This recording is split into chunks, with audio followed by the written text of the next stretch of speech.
Parfait. Bonjour Omar, bonjour à tous. L'objectif de ces ateliers, ça va être de proposer un nouveau format intéressant, un format durant lequel on va tout simplement vous montrer concrètement ce que l'on fait dans une école dédiée au développement.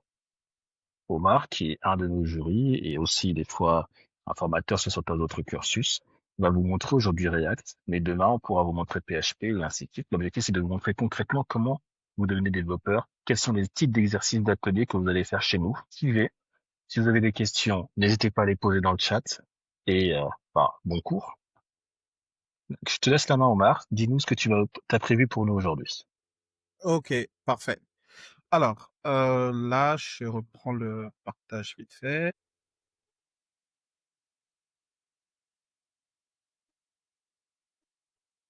Alors, donc aujourd'hui, nous allons partir sur une petite application donc de to-do list, d'accord? Donc, on va vraiment faire simple. Si le temps nous le permet, on va peut-être essayer de rajouter d'autres éléments.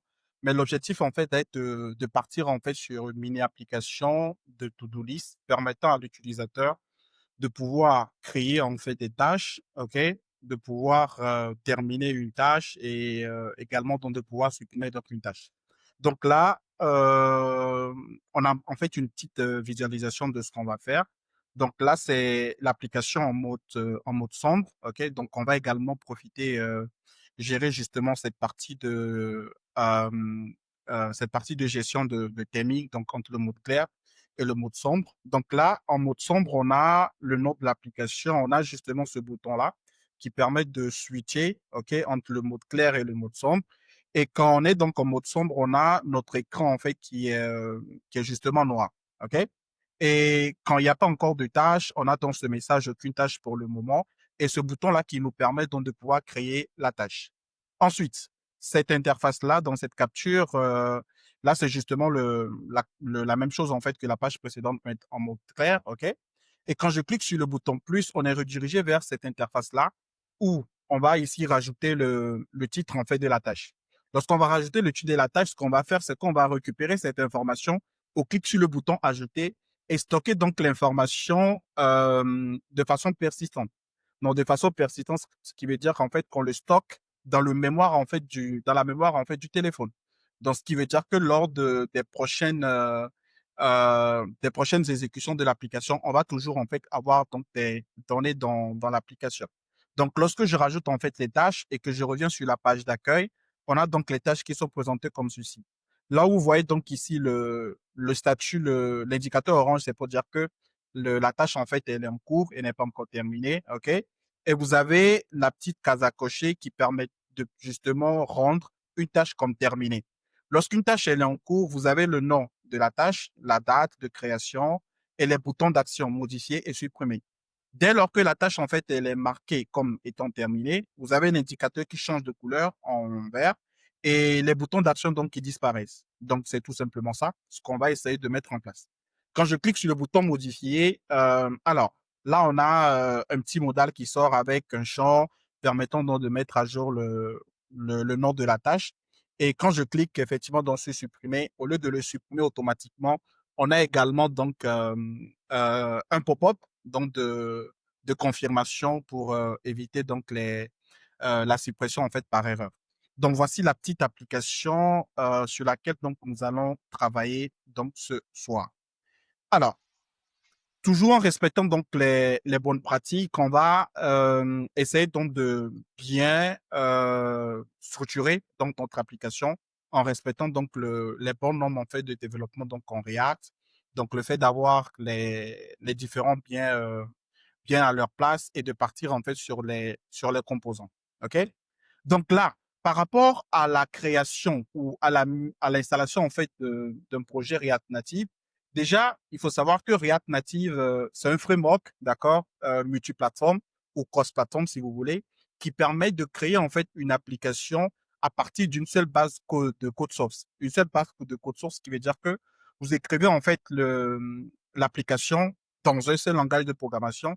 Donc ici, c'est plus en fait du JSX, OK?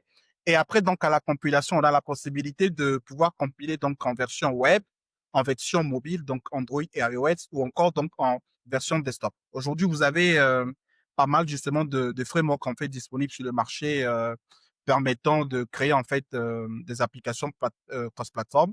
Mais React Native aujourd'hui a, on va dire, plus cette popularité-là, ok, de framework cross-platform, puisque derrière aussi, vous avez en fait du natif qui est consommé, d'accord? Ce que nous écrivons en fait en composant JSX, derrière la compilation en fait qui est effectuée, il y a en fait une compilation en natif qui va donc justement permettre de pouvoir compiler en fait sur les supports en fait Android et iOS. Donc, ce qui fait aujourd'hui la popularité de React Native.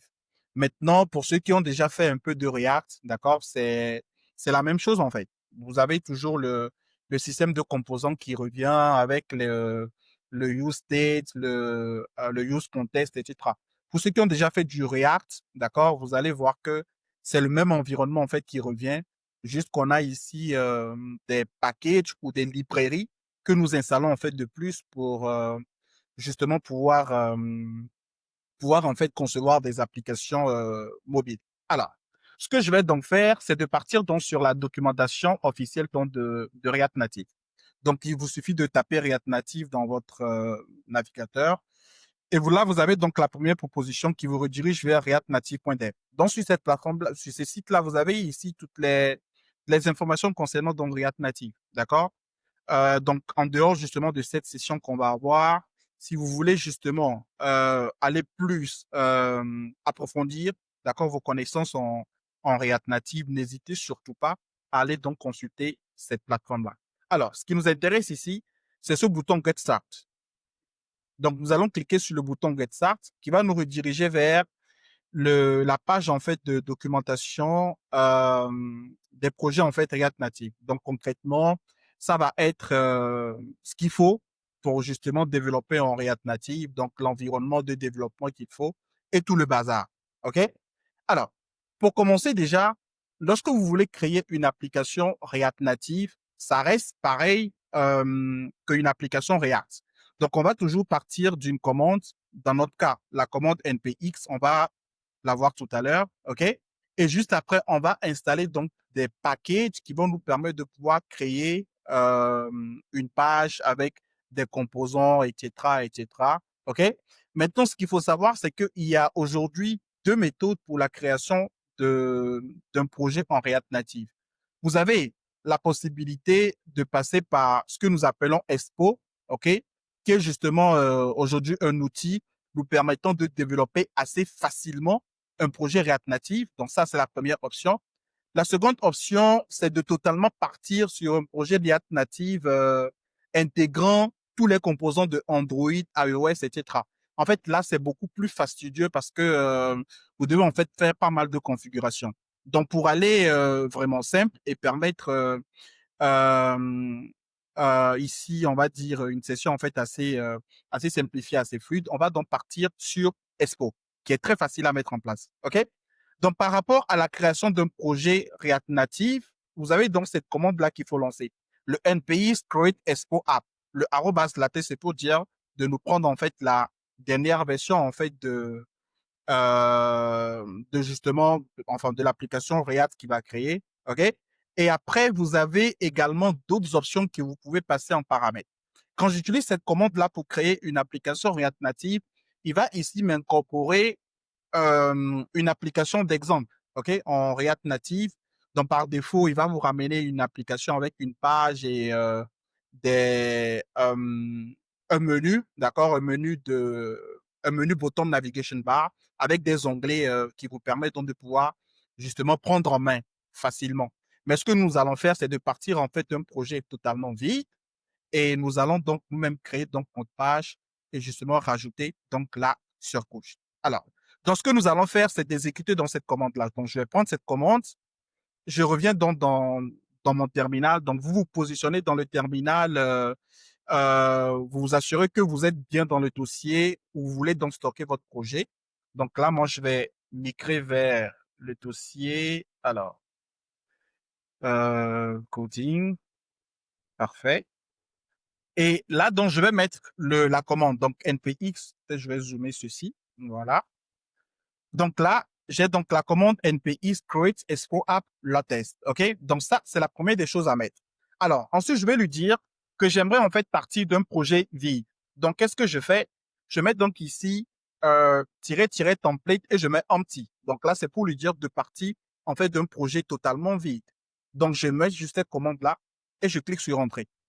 Donc là, il va faire tout le bazar, il va aller me chercher dans tout ce qu'il me faut. Et là, il me demande quel nom je veux donner à mon application. Alors, par rapport au naming de l'application, vous avez la possibilité de le mettre en camel case, OK, ou du snake case avec les lettres en minuscules. Mais par contre, au lieu d'avoir en fait ici le tiret du bas, donc l'underscore, on va donc ici plutôt utiliser ton des tirets ton pour séparer.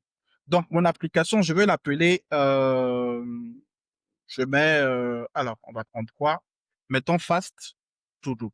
Donc, Fast To Do App. Je vais faire ça, Fast To Do App, et je fais donc Entrée. Fast To Do App Entrée. Donc, ce qui veut dire que c'est ce dossier-là qui va utiliser donc pour stocker donc mon projet. Donc là, il est en train de récupérer tous les packages donc qui sont nécessaires pour l'initialisation d'un projet en React Native. Donc là, j'attends qu'il termine.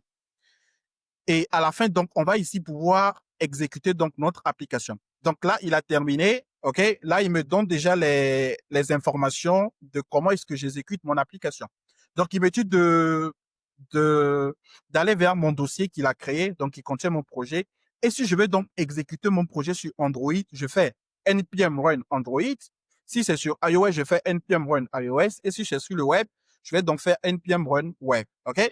Maintenant, ce que moi, je vais lui faire, moi, je vais plutôt, dans un premier temps, ouvrir mon projet dans VS Code. Donc, je fais ça. Donc, je vais ouvrir mon projet dans VS Code et on va, dans un premier temps, parcourir le projet avant de pouvoir donc l'exécuter. Alors, tac, tac, tac, tac, tac. Attends, qu'est-ce qu'il m'a fait là? Function. Non, attends. Non, là, je pense qu'on n'a pas le bon. Attends. Qu'est-ce qu'il a fait? Euh... Attends, je vais un truc. My app first to go. Non, là, on n'a pas le bon, là. Là, il a fait totalement ce qu'on ne veut pas. Ah ben, attends, je pense que je vais la retrouver. La commande quelque part ici. Ok, ouais, là, je pense que le template, en fait, qu'il a pris n'est pas le bon. Donc là, ce que je vais faire, on va reprendre le process pour éviter de faire ça. Je vais supprimer celui-ci et on va lui demander de nous reprendre la même chose. Alors, Tac. on a perdu ton écran. Ah, attends, là, je repartage qu'est-ce qui s'est passé. Et entre-temps, c'est très bien ce que tu dis parce que j'ai une question qui peut émerger. C'est, là, Mhm. tu es sous Mac, c'est très bien. Mais est-ce qu'un étudiant peut aussi faire du React Native avec Windows, par exemple? Ou est-ce que ça marche naturellement? Est-ce qu'il y a des choses à prévoir? Ou est-ce que c'est réservé qu'à Mac? Bien sûr, non. Tout système est pris en charge. Donc, que ce soit Linux ou que ce soit en fait du Windows, les commandes en fait que je tape là, ça marche en fait pareil sur les autres systèmes d'exploitation. D'accord, très bien. Et une autre Voilà. question, c'est, Mm. est-ce qu'il faut que j'apprenne React avant de faire du React Native ou est-ce que je peux commencer directement React Native? Alors, par rapport à cette question, ça revient souvent. En fait, vous n'êtes pas obligé de faire en fait du React avant du React Native. On peut bien sûr en fait apprendre React Native sans voir en fait un background en fait en React. Jusque celui qui a fait en fait déjà du React, il sera déjà habitué en fait à l'environnement. Donc pour lui, ça va aller beaucoup plus vite que celui qui vient de commencer en fait avec React Native parce que lui en fait, il va falloir qu'il comprenne justement l'utilisation donc des composants, comment est-ce qu'on déclare en fait les fichiers JSX, etc. Donc, on peut bien apprendre en fait du React Native sans en fait sans avoir déjà fait du React. Mais moi, si je devais conseiller, c'est de faire d'abord du React avant de passer en fait à du React Native. Ça permet d'aller D'accord. beaucoup plus vite. Ouais. Très bien, merci. Ouais, je te laisse Super. continuer. OK. Donc là, on va donc relancer notre commande. Je pense que le empty OS, justement, qu'on avait mis, il nous avait généré, en fait, des fichiers qu'on ne voulait pas. Donc là, je repars en fait sur la même commande, OK? Mais par contre, après le tiret template, j'enlève le empty, OK? Et je lui laisse en fait le chat de me proposer en fait les différents templates qu'on a. Donc là, il me propose en fait le default, le blank TypeScript, le navigation et le blank. Bah, là, je vais tout simplement prendre le blank tout simplement. Donc juste après le default, donc la seconde option.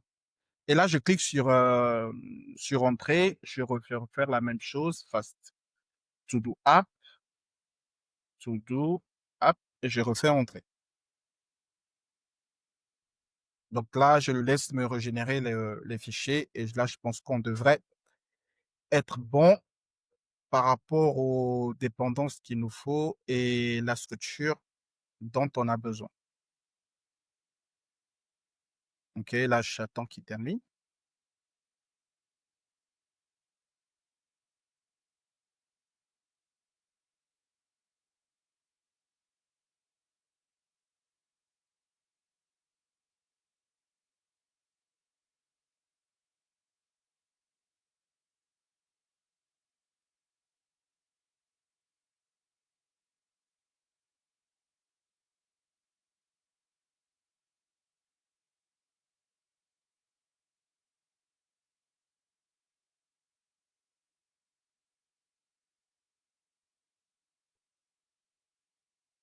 OK, parfait. Là, il a terminé. Je vais donc rouvrir le projet dans VS Code. Et là, a priori, on devrait donc avoir la bonne structuration. Et là, c'est parfait. Donc, un projet React Native qui est vide se présente donc comme ceci. OK? Vous retrouvez en fait la même chose qu'un projet React, comme je l'ai dit tout à l'heure. Vous avez à la racine un dossier qui s'appelle Assets, OK? Ensuite, vous avez le dossier Node Module qui contient justement toutes vos dépendances, donc les différentes librairies externes. Vous avez le fichier app.js qui est le point d'entrée de votre application. Vous avez le app.json qui est les configurations donc, de votre projet. Le index.js donc qui permet de monter le composant app. Et vous avez donc le fichier package.json et packagelog.json qui sont justement les fichiers okay, de dépendance. Alors, pour exécuter un projet React Native, qu'est-ce que je fais? Vous n'avez pas besoin de mémoriser en fait les commandes, ok? Quand je viens dans package.json, dans la plupart des projets, que ce soit un projet React, que ce soit un projet React Native, ou que ce soit en fait d'autres frameworks comme Vue.js, Angular, Nest.js, etc. Toujours dans les fichiers package.json, vous avez la liste en fait de toutes les commandes qui sont disponibles.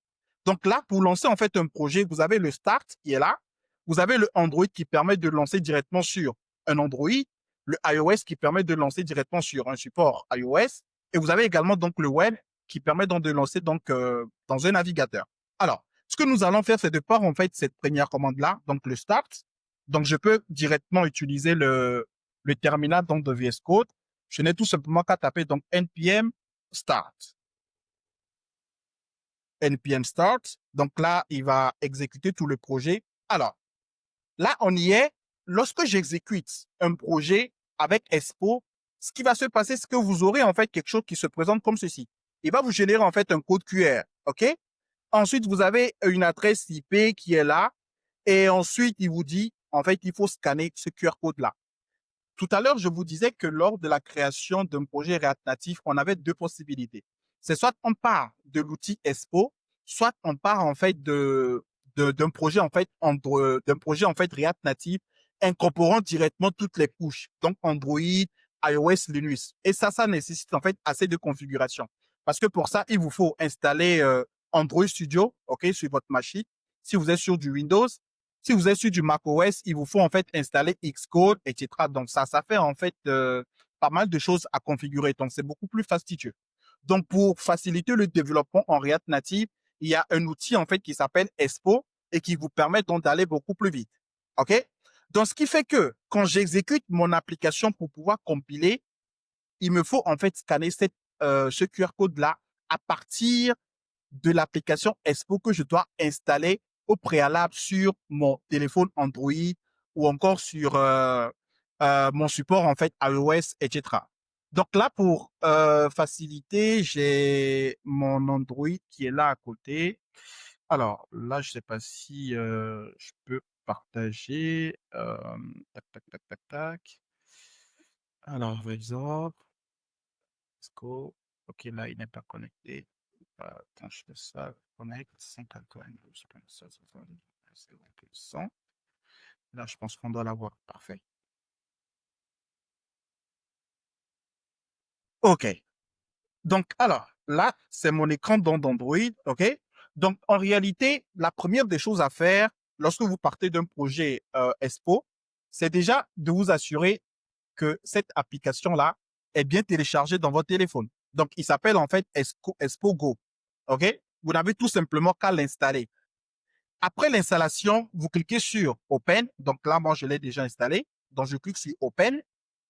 Et lorsque l'application, donc, elle s'ouvre, alors là, j'attends, il traîne un peu, qu'est-ce qui se passe? OK, parfait. Là, il est ouvert chez moi. Je ne sais pas si vous l'avez. OK, vous l'avez ou pas? Oui, c'est bon. Parfait. Donc, lorsque vous avez l'application qui est ouverte, ici, vous avez deux options. Enter URL manually. En fait, là, il vous demande de rentrer l'URL manuellement. Lorsque j'ai exécuté mon application, il y a justement cette URL en fait qui est générée avec l'adresse IP. En fait, c'est soit je rentre manuellement cette adresse-là, OK? Soit tout ce que j'ai à faire, c'est de scanner en fait le code QR qui est généré. Donc là, moi, je vais prendre la seconde option dans Scan QR Code et tout simplement, je dois pointer mon QR code sur le QR code en fait qui est généré. Et là, en fait, il va faire le but. En fait, c'est juste une seule fois. Lorsque vous le scannez en fait une seule fois, il reste en fait en cache dans l'application et pour les prochaines fois, ça va beaucoup, beaucoup plus vite. Donc là, on attend qu'il finisse de build et voilà. On a donc notre application qui est ouverte. Open up app.js to start working on your app. Et effectivement, c'est le contenu qu'on a dans app.js. Dans app.js, vous avez un composant qui est monté là, qui retourne donc ici un composant view. Vous avez donc ce test qui est là et vous avez donc effectivement donc ce status bar. Alors, ce que je vais faire pour faciliter, ce que je vais réduire celui-ci et je vais donc mettre mon émulateur donc à côté. Parfait. Donc, on va déjà commencer par modifier ceci pour s'assurer. Donc, hello, I'm coding in React Native. Là, je sauvegarde, donc je fais tout simplement en fait un contrôle S et derrière, vous avez le système de route reload. Le système de route reload, c'est que les modifications que vous effectuez dès lors que vous faites l'enregistrement, OK, il va directement donc impacter ces enregistrements-là donc sur votre écran. Donc là, tout ce que j'ai à faire, c'est de modifier ce test. Quand je fais en fait un contrôle S, il met tout simplement donc à jour cette interface-là. OK? Donc là, c'est la syntaxe de base pour les composants en React Native, qui est vraiment semblable à ce que vous avez au niveau de React. À la seule différence que les balises, en fait, ne sont plus les mêmes. OK? En React, on repart sur les mêmes balises qu'en HTML. Donc, la balise div, la balise span, la balise H1, etc. Mais là, en fait, vous avez d'autres balises, en fait, qui remplacent justement ces balises-là. Par exemple, vous avez la balise qui s'appelle view. Cette balise-là remplace, en fait, la balise div. Donc, à chaque fois que vous aurez besoin de regrouper, d'accord, plusieurs composants, où vous avez besoin, en fait, de créer une vue, vous allez donc plus partir sur ce widget-là qui s'appelle View. Pour afficher un test, c'est la balise test. Pour afficher une image, c'est la balise image, etc. Au fur et à mesure qu'on va avancer sur le développement de notre application, je vais donc expliquer tous ces composants-là. Donc là, vous avez le composant qui est créé et ensuite, vous avez donc le style qui est là. Par rapport donc au style en React, on crée en fait un fichier indépendant CSS où nous mettons justement le style CSS. Au niveau de React Native, ça ne se passe pas comme cela. Lorsque vous prenez un composant, ici, quand je mets en fait le style, j'ai la possibilité de directement mettre en fait les styles à l'intérieur. Donc là, par exemple, je peux mettre un background color, je mets en fait la couleur, etc. Soit j'ai la possibilité de créer en fait une variable toujours dans le même fichier et j'appelle tout simplement donc cette variable-là au niveau donc de mon attribut. Donc là, vous avez une variable qui s'appelle style et qui est justement donc un style. Donc vous avez stylesheet.poet. Donc c'est la manière dont vous créez donc du style en fait en React Native. Et à l'intérieur, vous précisez donc ici la classe, donc le conteneur qui est là en fait ici, c'est une classe. Et à l'intérieur, vous n'avez tout simplement donc à mettre les propriétés justement de cette classe-là. Donc là, au lieu du blanc, je peux peut-être mettre du noir. Je sauvegarde, donc l'écran passe en noir. OK?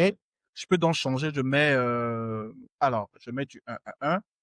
Et là, en fait, ça change. Donc là, vous avez justement, en fait, la possibilité de faire, en fait, tout ce que vous voulez. Donc, c'est soit je mets les styles directement à ce niveau, soit pour rendre, en fait, le code beaucoup plus lisible, je crée, en fait, une variable style qui contient justement tous mes styles et donc j'appelle pour chaque élément. Donc, ce qui veut dire que si ce test-là, en fait, il avait également une classe à implémenter, qu'est-ce que je fais? Je viens donc ici, je mets test, OK? Et lui, je lui dis, bah, peut-être ta couleur, en fait, ça va être, je dis n'importe quoi, du red, par exemple. Je viens là, ce tête-là, je mets donc style et je lui dis, bah, toi, ce que tu vas utiliser, donc ça va être du style.test. Donc, qui est justement la classe, en fait, test qui est là et il applique donc une couleur rouge comme je l'ai donc à ce niveau. Donc, voilà, en fait, déjà l'introduction par rapport à la manière dont nous créons les composants, OK, et que nous appliquons justement du style, en fait, sur ces composants. Alors, là, nous allons revenir à notre application donc, du jour, donc le To-Do app. Et dans un premier temps, ce qu'on va faire, c'est d'analyser justement le comportement de l'application. Donc déjà savoir les différents écrans qu'il nous faut, OK? Et également donc les composants qu'il nous faut. Alors, déjà notre application doit avoir deux pages. Nous avons la page d'accueil, donc qui affiche la liste en fait des tâches, OK? Et vous avez donc la page d'ajout en fait de tâches qui affiche donc ici le champ avec le bouton.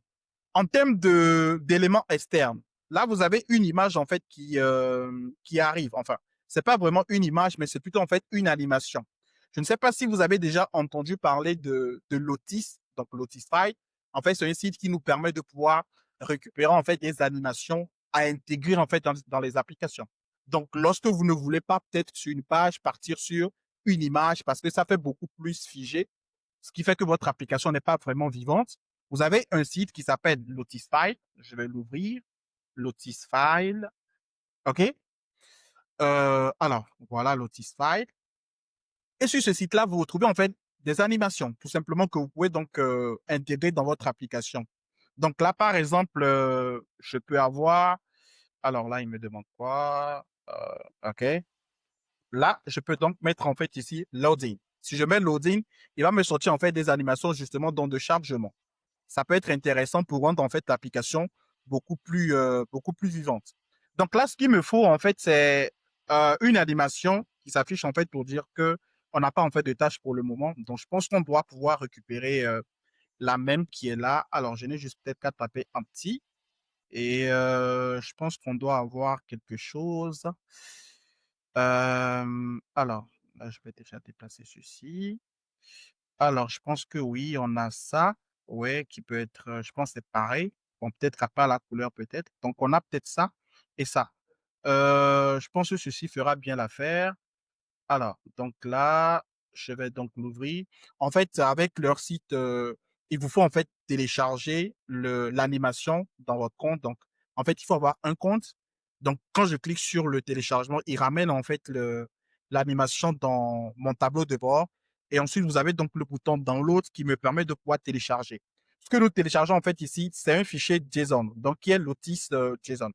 Donc là, je vais le télécharger.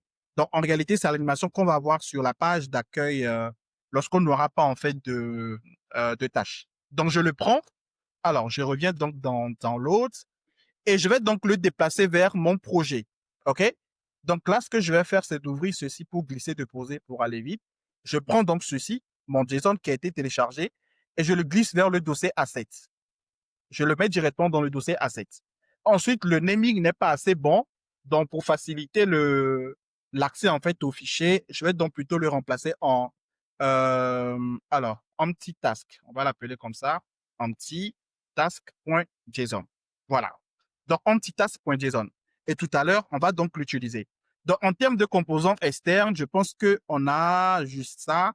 Le reste, ça va juste être en fait les packages qu'on va donc rajouter. Alors, donc, la première des choses que nous allons faire, c'est déjà commencer donc par créer les dossiers qu'il nous faut. pour mieux structurer en fait notre projet. Et ensuite, à l'intérieur, on va donc créer tout ce qu'il nous faut. Pour mieux structurer l'application, lorsque vous avez un projet React Native qui est créé comme cela, il est recommandé de créer un dossier qui s'appelle SRC. Et dans le SRC, vous mettez tous les dossiers qui sont nécessaires. Alors, là, je sais que j'aurai des pages à créer. Donc, je crée un dossier qui s'appelle Screens. Donc, ça va être le dossier comportant donc mes pages. Je sais que j'ai des composants à créer, donc je crée un dossier qui s'appelle Components. OK? Ensuite, qu'est-ce qu'on va également avoir? On va également ici avoir à gérer en fait le theming, ok? En React Native ou en React, on a certains éléments qui s'appellent des contests. Je vais l'expliquer beaucoup plus tard, qui nous permettent donc de pouvoir donc dynamiser en fait ces informations-là. Donc, je crée également un dossier qui s'appelle contest. Ensuite, par rapport à la navigation complète de mon application, je vais également avoir un dossier qui s'appelle navigation. Et je pense que là, on est bon. Peut-être un dernier dossier qui s'appelle constant, qui va ici contenir en fait nos constants, nos variables en fait constantes. OK? Donc, principalement, qu'est-ce que je veux mettre à ce niveau? Il va s'agir en fait ici des couleurs. Vous allez remarquer que les couleurs qui sont utilisées en mode clair et en mode sombre, en fait, c'est légèrement différent. Donc, ce que je vais faire, c'est de créer en fait un fichier, d'accord, dans le dossier constant qui va ici justement contenir ces informations-là, donc les différentes couleurs donc, que je vais utiliser. Alors, donc je viens dans Screen et on va donc commencer à créer nos deux composants. Donc, je vais d'abord avoir un premier composant qui s'appelle add task screen, add task screen, donc .js. Vous avez bien toujours mon écran, n'est-ce pas? Oui, t'es là. Donc, je crée un premier composant qui s'appelle add task screen.js et un autre, enfin, ma deuxième page plutôt, qui va donc s'appeler task. Non, là, c'est un dossier, là. Il me faut un fichier. Alors, on va l'appeler task, alors, task list screen peut-être. Task list screen.js. Parfait. Et là, qu'est-ce que je vais faire? À l'intérieur, on va donc commencer par mettre le minimum qu'il nous faut en termes de composants. OK? Pour aller vite, tout ce que vous avez à faire, c'est de retourner dans ce fichier-là et vous faites en fait, vous copiez tout ce qu'il nous faut ici. Vous revenez là et vous collez. Alors, déjà, ce style-là, on va l'enlever. Donc ici, tout ce dont en fait j'ai besoin, c'est le minimum en réalité. Donc je vais tout simplement avoir ici un view et là, on va donc l'appeler alors task list screen. Task list screen. Et là, je crois qu'on est bon. Enfin, côté import, normalement, on n'a plus besoin de ces éléments-là. Donc ça nous fait en fait vraiment le minimum dont on a besoin. OK? Ensuite, je vais donc copier tout ceci. Je reviens dans Task List Screen et je vais également coller. Alors, je colle donc la même chose là. Et OK, ouais, c'était lui Task List Screen. De l'autre côté, c'était plutôt Add Task Screen. Donc, Add Task Screen. Donc, ça me fait mes deux pages qui sont créées. La page Add Task Screen et la page donc Task List Screen. Donc, en mettant vraiment le minimum en fait qu'il nous faut. OK? Et tu conseilles,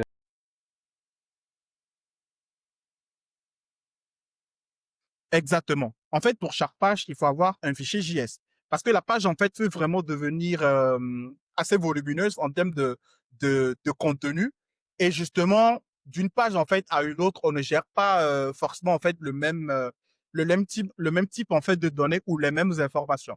Donc, c'est recommandé de créer, en fait, pour chaque page, OK, un fichier JS, mais en gardant toujours dans la tête, en fait, qu'on peut avoir justement des composants qui peuvent être créés et être utilisés sur ces différentes pages-là. d'accord. Et une Voilà. autre question, parce que je vois Oui. que c'est du JavaScript et on voit que c'est du Mhm. JavaScript. Une des questions, c'est quel niveau de JavaScript il faudrait avoir? Alors moi, ce que je vois, c'est simple, hein, parce que je connais JavaScript, mais quel Mhm. niveau de JavaScript il faudrait avoir pour commencer React? Est-ce qu'il faut être un cadre ou est-ce que après même 2, 3 jours de JavaScript, c'est déjà pas mal pour pouvoir commencer? Alors, moi, je dirais d'avoir un niveau intermédiaire en JavaScript quand je dis en fait niveau intermédiaire, c'est que vous êtes habitué avec les termes d'objets, les termes de programmation orientée objet en JavaScript et également la manipulation justement des variables avec les constantes. Donc après, c'est vrai que tout dépend de la formation qu'on a suivie. Je pense qu'en 2 ou 3 jours, avec une formation intense, on a vraiment un niveau acceptable en JavaScript. Un peu comme la séance en fait que j'ai eu en fait à faire les 2 jours de formation en JavaScript qu'on a fait. On a couvert en fait pas mal d'aspects qui permettent de pouvoir en fait introduire React Native, ok? Mais par contre, il y a certaines notions qui restent vraiment avancées. Donc, je dirais de prendre vraiment le temps de ruminer en fait tout le nécessaire en JavaScript, vraiment s'assurer de comprendre tout le bazar qu'on a, la manipulation des objets, la création des classes, etc. Ça va plus justement permettre de faciliter la compréhension en fait des syntaxes côté React ou Bien, React Native. très bien, c'est Voilà, clair. Je te laisse continuer, parfait. merci. Parfait. Donc, alors, ce que je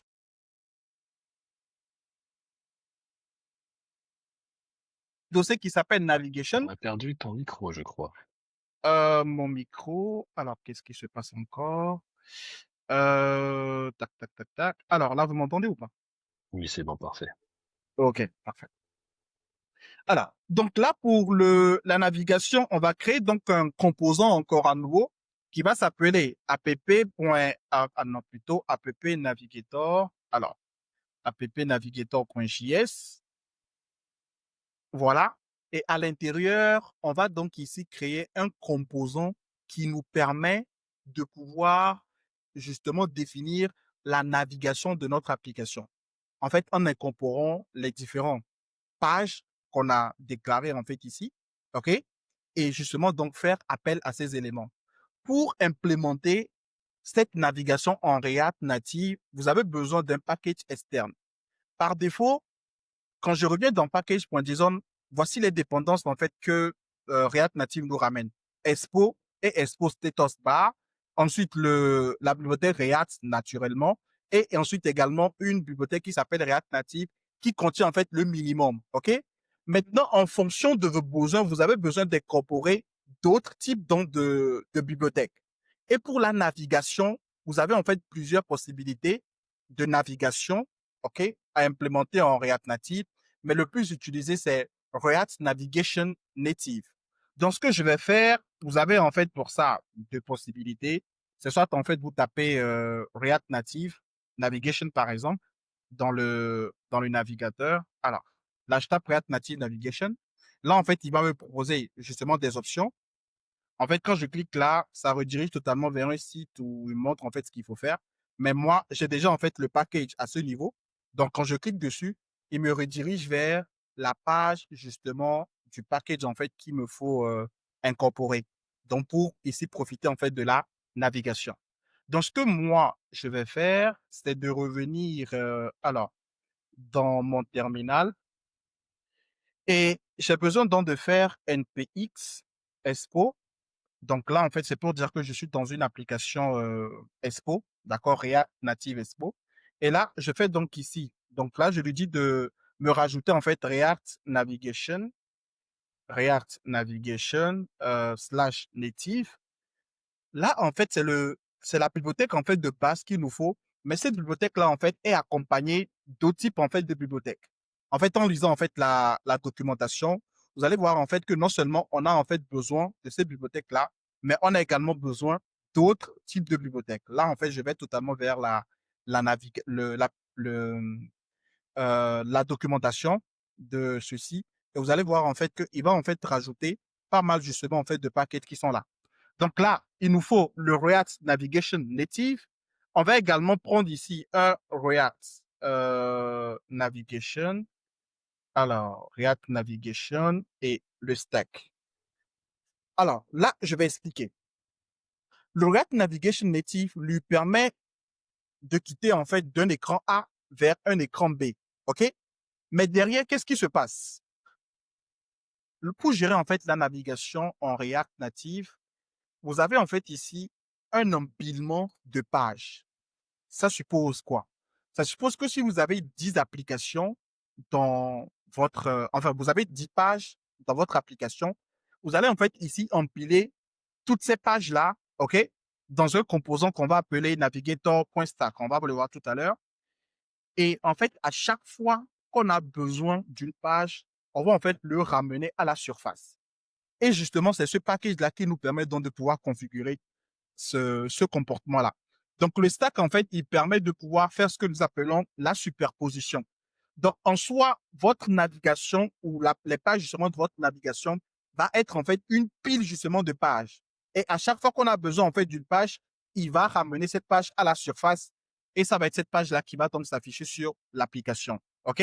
Donc, je vais partir sur ces deux packages. Là, je lance l'installation. Il va donc les incorporer dans le projet.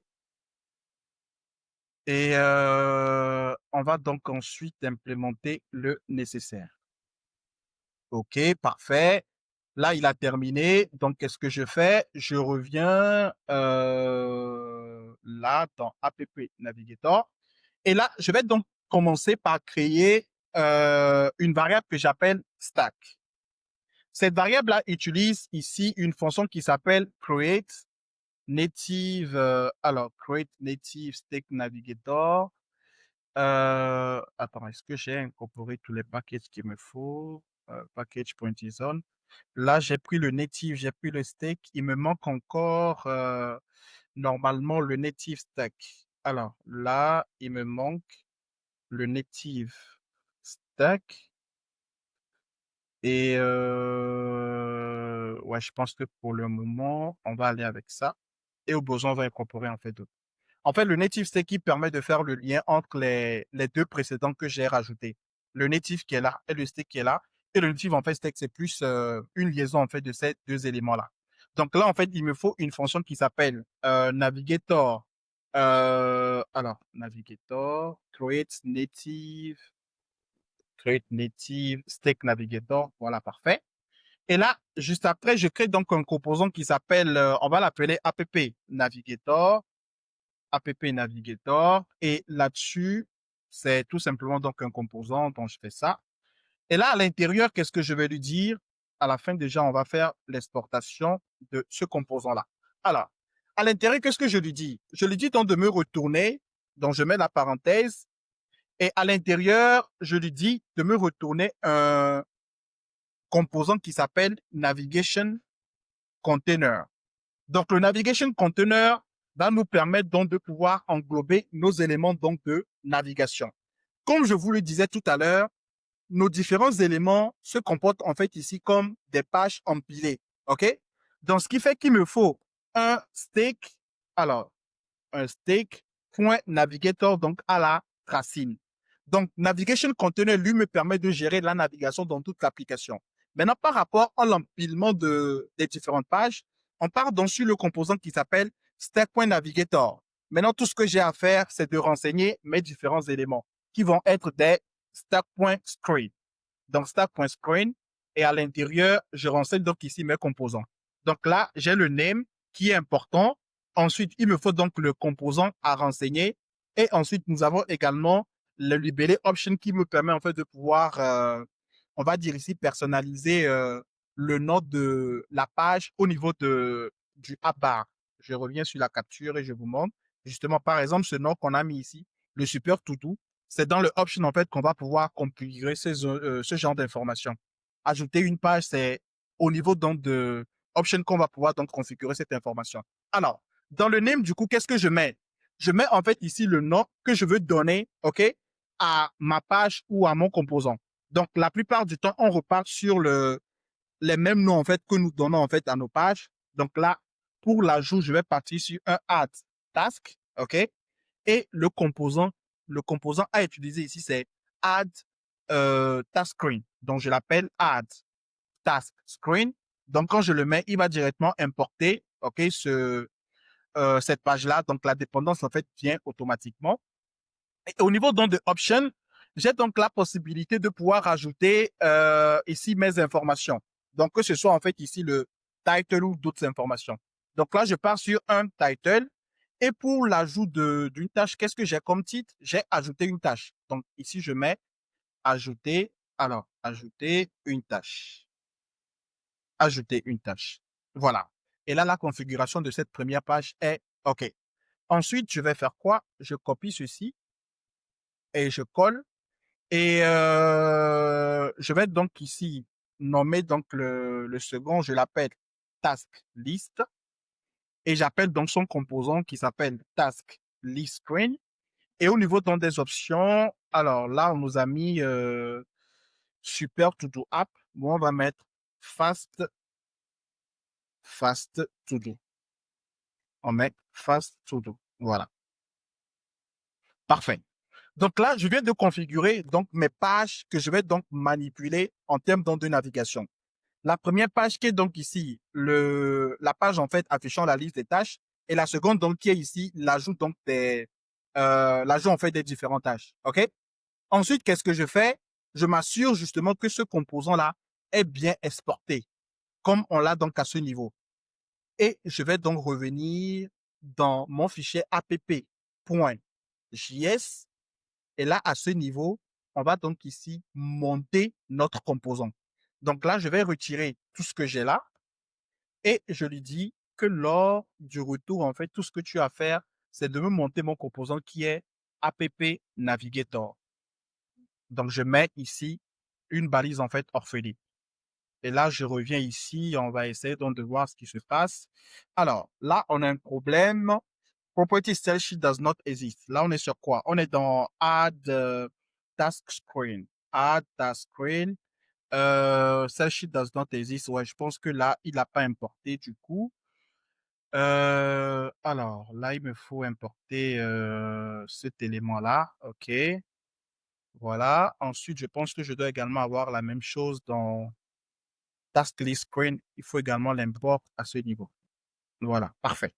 Donc, les imports se prennent. Et là, on a donc Fast To Do. Effectivement, au niveau donc de là, on a donc mis Fast To Do. Si je le change en Fast To Do App, j'aurai donc effectivement Fast To Do App. Donc là, on a nos pages qui sont bien chargées. OK?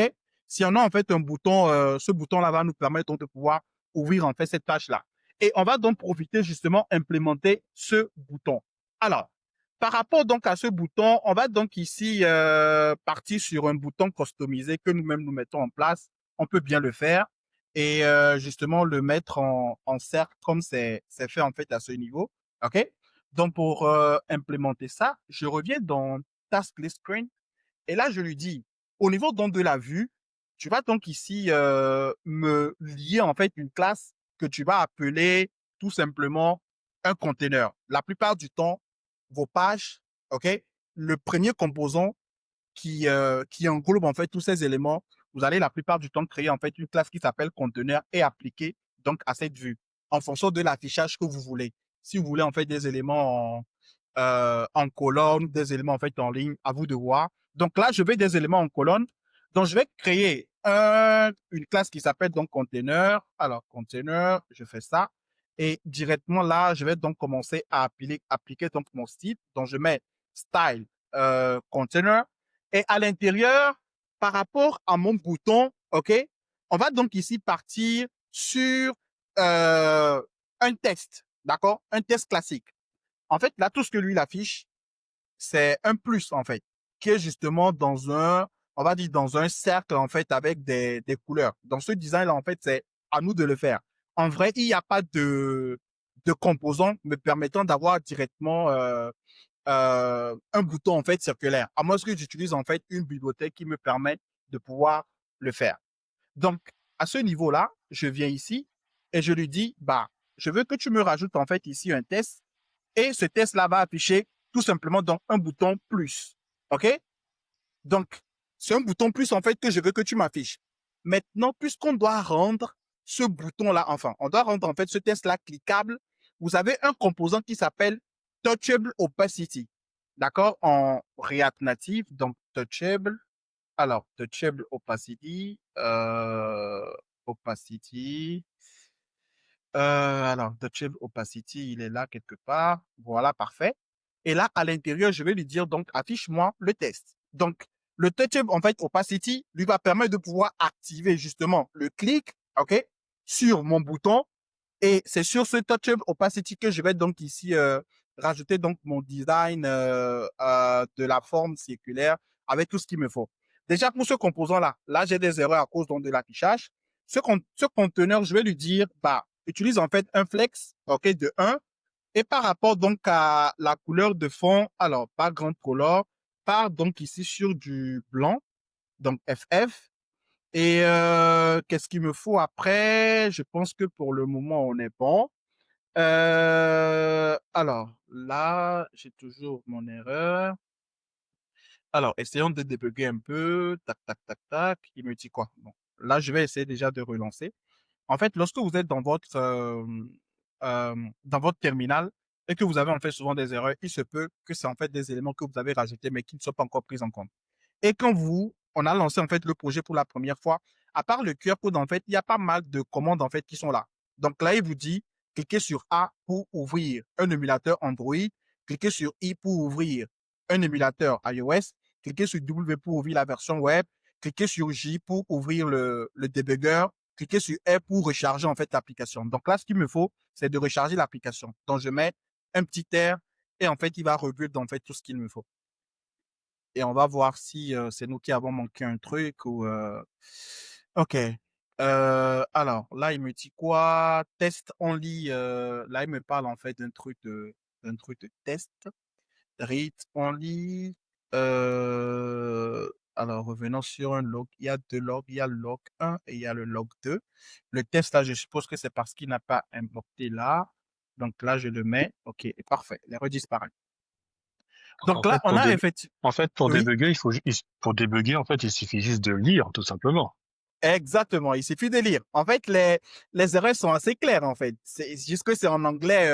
Après, après, il faut également avoir un bon niveau en anglais pour comprendre ce qu'il te dit. En fait, souvent, les erreurs, quand ils s'affichent, enfin, on a l'impression que c'est du blablabla et on a peur, en fait, de ça. Mais il suffit, en fait, de parcourir, lire, en fait, au minimum ce qu'il te dit et tu vas, en fait, comprendre, en fait, ce qu'il te sort, en fait, comme erreur. Très classique, en fait. D'accord. Très bien. Donc ça c'est vraiment pour tous les étudiants. À chaque fois, hein, je le sais, hein, on vous fait des cours régulièrement. Il y en a certains Mhm. qui sont là, mais je suis en PLS, excusez-moi l'expression, mais je suis en PLS devant une erreur parce que je sais plus trop à quoi faire. En fait, il suffit de lire. Ah, alors certes, c'est de l'anglais, mais il suffit de lire. C'est vraiment ça le secret. Et j'en profite Exactement. à la rigueur pour te poser une question, je n'ai pas pu la poser tout à l'heure, que tu parlais du bouton avec le Oui, plus. oui, Et une des questions, c'était, bah, si j'y connais rien en graphisme, est-ce que OK. c'est facile de trouver des templates d'écran tout faits, un peu comme un Bootstrap dans la version du web, mais pour React Native, pour ceux qui n'auraient pas bah, de connaissances ou de compétences en graphisme? Est-ce que ça existe ou pas sous React? Si, si, effectivement, ça existe. On a en fait plein d'éléments en fait qui sont déjà là. Le plus populaire, vous avez React Native Element. Alors, React Native Element, il contient en fait ici beaucoup de composants en fait qu'on a en fait déjà. Alors là, je vais sur GitHub directement. En fait, là, en fait, à l'intérieur, il rajoute en fait pas mal de composants. Comme vous le voyez, en fait, là, sur l'interface, on a pas Ah mal ouais, de choses qui sympa. sont déjà là. D'accord. Donc, justement, il y a pas mal de composants, en fait, qui sont déjà disponibles dans ce package-là, qu'on peut justement récupérer, en fait, et utiliser. Tout ce qu'il me faut, c'est de rajouter cette dépendance-là. Alors, il est où? NPM, voilà. React Native Element, je n'ai juste, en fait, qu'à l'incorporer. Et là, voilà, en fait, j'ai tout ce blazar, en fait, que j'ai la possibilité d'utiliser. Donc, que ce soit les boutons, les images, en fait, en cercle, les petits cartes, etc. Il y a pas mal de composants qui sont déjà disponibles, en fait. Voilà. Très bien. Merci. Moi, je te laisse continuer. Super. Alors, donc là, je reviens là et pour ce bouton-là, on va donc commencer par créer, on va l'appeler floating. Enfin, souvent ces boutons-là sont appelés des floating action buttons. Donc, je vais mettre ici un FAB, donc un fab. Et là, donc, je vais lui dire que sa position, en fait, va être absolue. Donc, je mets ici position absolue. OK? Et on va donc déjà commencer par mettre une couleur. Alors, par rapport aux couleurs qu'on a utilisées sur ça, on va donc déjà chercher ces couleurs-là. Tac, tac, tac, tac, tac, tac, tac. On va déjà commencer par chercher ces couleurs. Et ce qui va peut-être intéressant, au lieu de au lieu de le mettre directement à l'intérieur, ça pourrait être plutôt intéressant de définir dans un premier temps enfin nos différents thèmes avant donc d'appliquer. Mais on va faire ce bouton-là et ensuite on va passer à la mise en place d'abord du thème, ok? Le thème, la couleur en fait qu'on va utiliser côté dark ou encore côté light et il va donc directement en fait pouvoir ici l'utiliser. Donc là, je pars donc sur cette couleur-là donc qui me permet donc d'avoir ça. Alors, déjà, on n'a pas encore de visuel naturellement parce qu'on n'a pas encore donné de dimension à notre élément. Donc, on va lui dire que sur la largeur, prends ici 60. Alors, 2,60. Et sur la hauteur, donc le height, prends également donc ici 60. Parfait. Ensuite, qu'est-ce que tu vas faire? Tu vas donc également, alors là, puisqu'on l'a mis en fait en absolute, on va lui dire donc que sur la droite en fait soit du 20 et puisqu'il doit être en bas, donc on met ici un button et on met donc ici peut-être 50, je sais pas trop. Ouais, 50 peut-être. Là, il y a une erreur. Il faut que je relance pour appliquer déjà les modifications.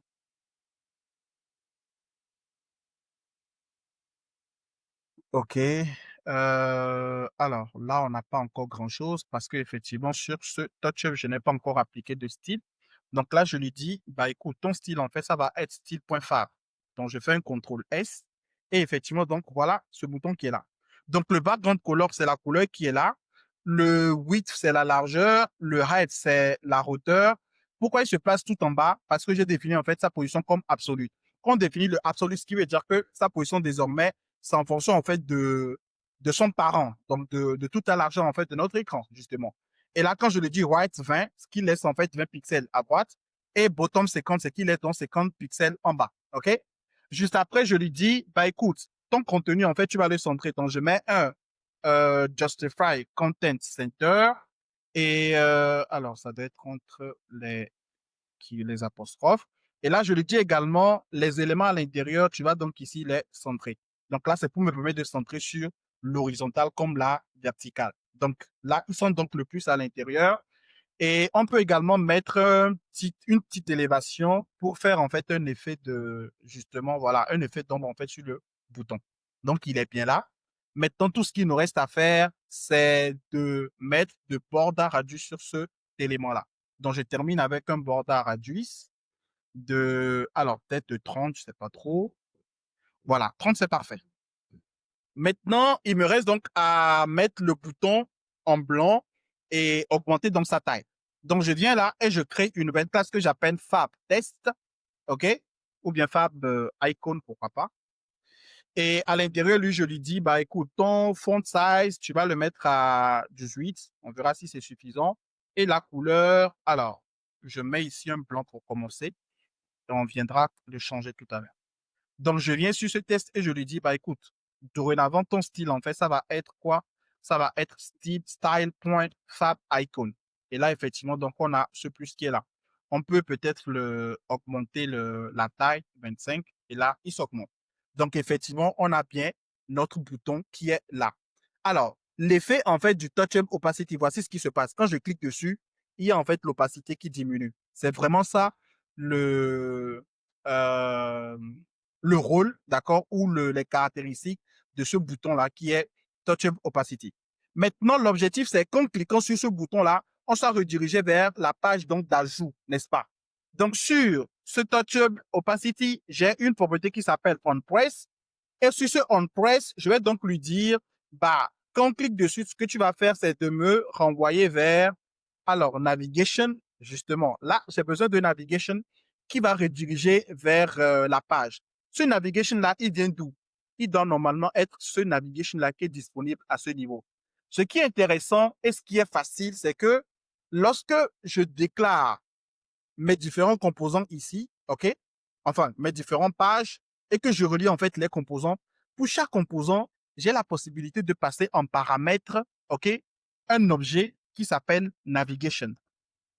Et cet objet, en fait, navigation là, englobe en fait tout le comportement en fait de votre navigation sur dans votre application.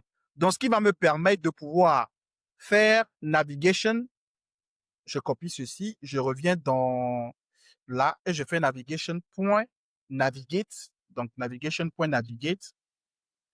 Je mets donc les parenthèses à l'intérieur, je mets donc l'apostrophe et je mets donc ici redirige-moi vers Add Task. Ce Add Task là, il vient d'où? C'est le Add Task qu'on a mis à ce niveau, au niveau du name là. Donc ce Add Task là, c'est exactement le nom en fait qu'il faut rajouter donc à ce niveau pour qu'il puisse en fait faire la redirection. Donc avec ceci, quand je clique donc sur le plus, on est donc redirigé sur la page ajouter une tâche. Quand je fais un retour, je reviens donc là. Quand je clique là, je suis là. Donc voilà par rapport donc à la navigation au niveau donc de notre application. Donc on avance très bien. On a donc notre page qui doit afficher donc euh, la liste en fait des tâches et également donc notre bouton qui nous redirige vers la page donc euh, la page justement de formulaire pour l'ajout de notre tâche. Donc ce qu'on va faire avant d'avancer, ok, au niveau de constant, je vais définir un fichier que je vais appeler colors.js. Dans colors.js, je vais avoir deux variables. OK? Une première variable que je vais appeler light_theme,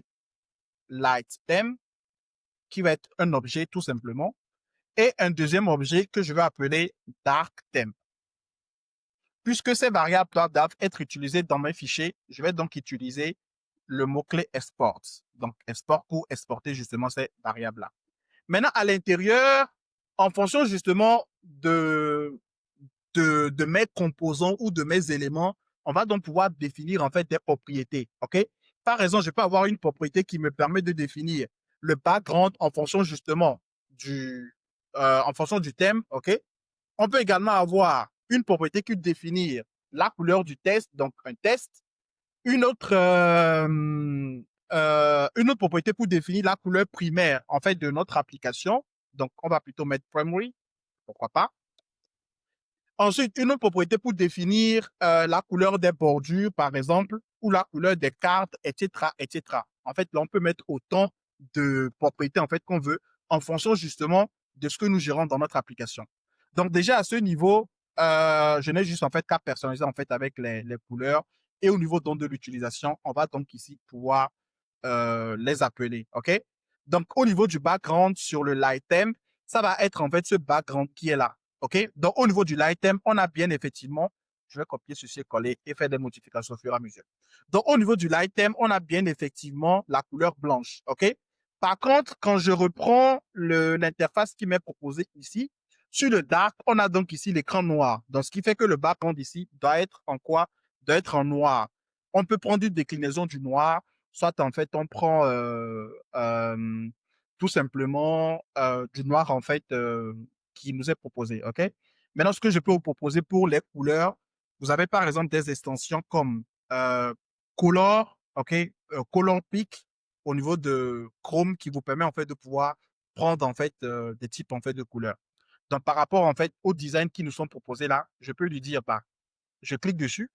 Il va donc, je clique sur l'option Pick Color Outside Browser, donc puisque c'est en dehors de mon navigateur. Et là, je mets donc ici le, enfin, la zone en fait de sélection. Je clique dessus. Il va donc ici me copier ça en fait. Et là, tout ce que j'ai à faire, c'est de venir là et coller. Donc là, j'ai la couleur. OK? Ensuite, par rapport au test, le test en fait va être en noir pour la partie light theme. Et au niveau de la partie dark theme, ça va être en blanc. Donc, on peut garder le F qui est là. Ensuite, par rapport à la couleur primaire, donc lorsque je suis en light, c'est cette couleur-là qui est utilisée. Donc, pour chercher cette couleur, je n'ai effectivement donc qu'à faire la même chose, Pick Color Outside Browser. Donc, je mets ça et je le prends. Je colle ici, OK? Ensuite, pour le dark, je reviens donc sur la capture, voilà. Je clique à nouveau, je pique un color. Là, je prends ça et je viens donc ici coller à nouveau. OK? Maintenant, par rapport à la bordure et par rapport en fait aux cartes, pour le moment, on va les laisser et les personnaliser en fait un peu plus tard. Lorsqu'on va rajouter les cartes. Attends, je vois, est-ce que j'ai déjà les couleurs ici? En fait, si. OK, ouais, prenons, autant en finir avec. Donc, lorsque je suis en light, voici la couleur en fait de mes cartes. Donc, je clique là, Pick Color Outside Browser. Donc, je reviens sur la capture. Alors, il est où? Je l'ai fermé ou pas? Euh, ok, attends, on va le prendre alors. Alors, ok, parfait. Donc, c'est lui-là. Je pique et je viens donc remplacer ici. Ok, ensuite, je vais sur la partie black. Je retourne encore. Je le prends. Parfait. Et je viens donc remplacer. Alors, ouais, je pense que là, j'ai fait une connerie. C'est plutôt le card qui est là. Et là, c'est plutôt le card qui est là. OK, parfait. Maintenant, par rapport aux bordures. Alors, par rapport aux bordures, là, on nous parle donc de quelle bordure? Je suppose que c'est la bordure en fait des éléments qui sont là. Bon, pour faire simple, on remet donc les mêmes couleurs des deux côtés. Donc la bordure en fait et le cadre auront donc les mêmes couleurs. Donc là, on a donc la définition de nos couleurs en light theme, ok, et en dark theme. Ensuite, qu'est-ce qu'on doit faire? On va donc ici définir, ok, ce que nous appelons en React Native ou en React un contexte. Le contexte, c'est, on va dire, un élément qui nous permet de rendre en fait notre variable globale dans toute l'application. Donc, un contexte, en fait, va vous permettre de pouvoir créer une variable que vous allez pouvoir utiliser partout où vous êtes dans votre application. OK? Donc, pour le theming, on va revenir dans le dossier contexte et on va donc commencer par créer thème contexte. Thème contexte.js. Et dans thème contexte, je crée pour commencer une première variable que j'appelle const thème contest, voilà, thème contest, et vous avez une fonction qu'il faut appeler qui s'appelle use contest, qui est donc disponible au niveau donc de React. Là, je suis en train de créer donc un contexte. Ensuite, il me faut donc personnaliser le comportement donc justement de ce contexte-là pour switcher entre le mode clair, ok, et le mode sombre. Pour ça, je vais donc ici définir ce que nous appelons donc un provider. Le provider, lui, va contenir en fait justement mes différentes variables, donc à appeler. Donc là, je mets donc provider. Là, sa syntaxe en fait de base, vous avez ceci. Alors, on a ça. Donc, la syntaxe de base, c'est qu'il prend en fait un children, OK, et il renvoie donc tout simplement une fonction donc anonyme classique, OK. Maintenant, à l'intérieur, je veux gérer en fait le theming. Donc, ce qui veut dire que j'ai besoin de savoir si je suis en mode clair ou en mode sombre, donc avec une variable, par exemple, isDarkMode. Et j'ai également besoin d'une fonction qui me permet de pouvoir définir le mode clair. Pour ça, vous avez également le use state qui nous permet donc de faire ça. Donc, on va définir ici une propriété qui s'appelle isDarkMode et ensuite une fonction qui s'appelle setIsDarkMode qui utilise donc ici un use state. Ce use state là, il est donc par défaut en false. En false, ce qui veut dire que on est donc en mode clair, ok, par défaut lorsqu'on ouvre donc l'application. Ensuite, à l'intérieur, je vais avoir une fonction qui s'appelle toggle theme, par exemple, qui me permet de pouvoir justement mettre à jour donc ici le theming en changeant tout simplement le mode clair en mode sombre ou de mode sombre en mode clair.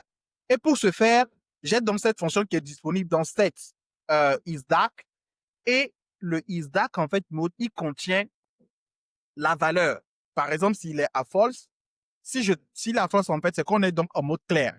Pour le mettre en mode sombre, c'est que le isDark en fait doit être égal à true.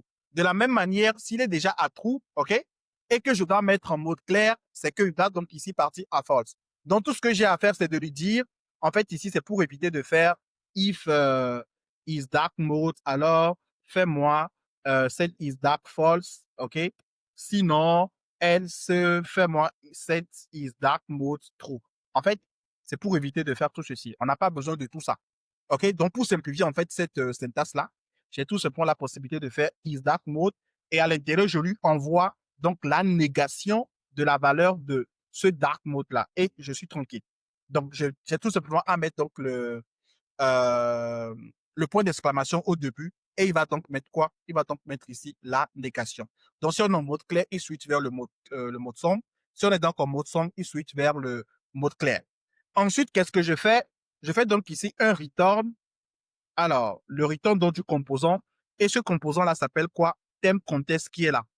Donc, le thème contest est envoyé avec le provider. Donc, ici, je fais point provider. Et à l'intérieur, qu'est-ce que je fais? J'envoie donc ici le children. En fait, c'est parce que je vais utiliser ce provider-là pour englober toute mon application qui est en fait ce children-là. Dans ce children, en fait, va se considérer comme ici tout ce qui retourne en fait mon application. Jusqu'ils vont justement être englobés dans cette balise-là qui s'appelle thème contest.provider, attention, qui permet donc de pouvoir accéder aux différentes variables que j'ai là. Donc, ce qui fait que là, pour lui spécifier en fait les valeurs dont il doit avoir accès partout dans l'application, je mets value et je lui dis, bah, dans toute l'application, tu dois pouvoir accéder à la fonction, à la propriété isDarkMode pour savoir si on est en mode clair ou en mode sombre. On doit pouvoir accéder à la fonction toggle theme pour changer en fait le theming de notre application.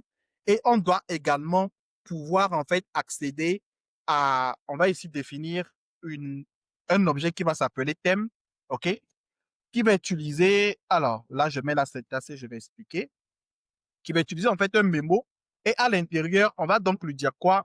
On va donc lui dire, bah écoute, si toi tu vas nous retourner, si on est donc is dark mode, alors tu nous retournes dark theme.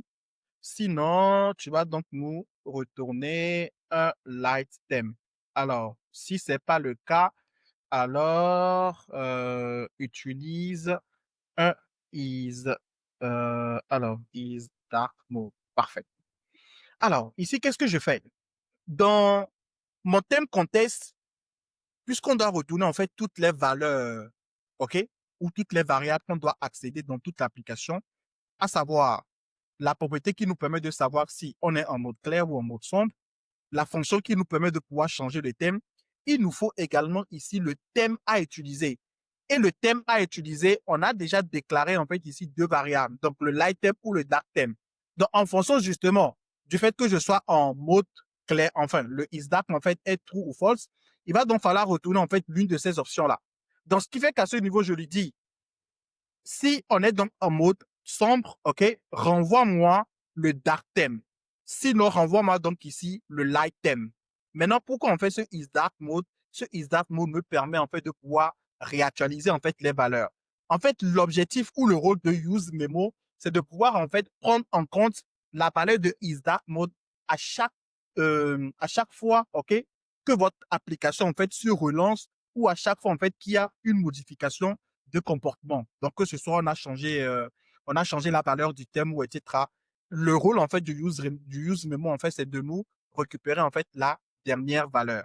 Donc, cette propriété-là, enfin, cette instruction, en fait, est également, donc, importante pour pouvoir accéder, donc, au theming qu'il faut utiliser. Donc, ce qui fait que cette variable-là, je vais donc l'incorporer dans mon value qui est là. Donc, dorénavant, j'ai donc mon theming qui est OK. J'ai le contexte qui est là. OK? Ensuite, j'ai donc mon provider. Le provider, c'est un composant qui va englober toute mon application. Donc, tout simplement, le composant, en fait, me retourne le thème contest. Donc, pour dire que c'est ce thème contest-là que j'utilise. Et au niveau donc de provider, il faut spécifier donc les différentes variables qu'on doit pouvoir accéder partout dans l'application.